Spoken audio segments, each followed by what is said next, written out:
this week I thought I would make an apple pie.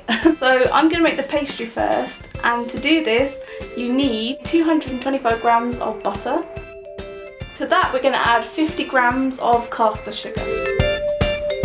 So I have my caster sugar and my butter together in a bowl, and now I'm going to beat them together till they're mixed up nicely.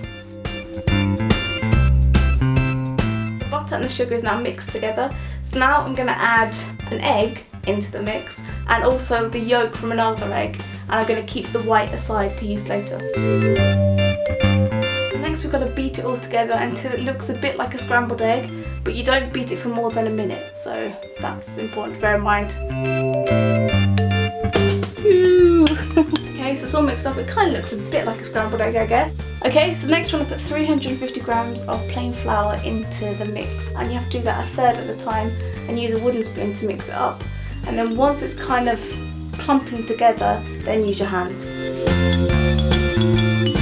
Okay, time for my trusty wooden spoon, Mr. Burnty Pie. He's not really called that. Let's just start mixing it up.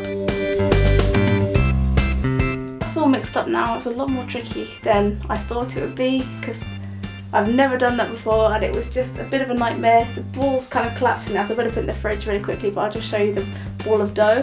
Not much of a ball, but it's the best ball you'll get for a while. And then you chill this for 45 minutes. Yeah, in the time that it took me to get my camera, press record and everything, the ball that I'd made collapsed, and now it's more like a dough square blob thing.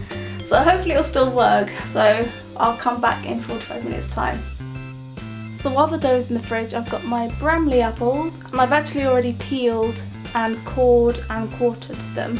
I just need to chop them into pieces, so I'm going to do that now. So I'm kind of putting the pieces on tissue paper and then putting tissue paper on top of those and layering them like that. Okay, the dough is ready, so now I've put the oven on to 170, and now I'm going to be making the filling for the apple pie. I'm going to mix up 140 grams of caster sugar, half a teaspoon of cinnamon and 3 tablespoons of flour into a bowl, and the bowl has to be big enough so that it can fit all of the apples, so the apples get coated in all of that mixture. So now I'm going to cut off a third of the pastry, put it to one side while we use the rest to roll out and make the base of our pie.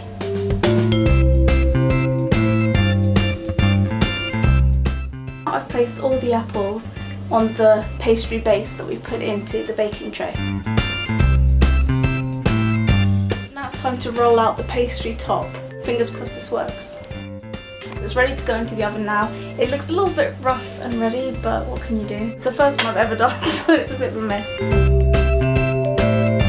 I've got 5 slashes here to try and let the steam through. Hopefully that's enough, and we'll see it when it's done. So I nearly forgot to actually put the glaze on top of it, which is basically the egg white from earlier. So if you just basically brush it over the top of your pie.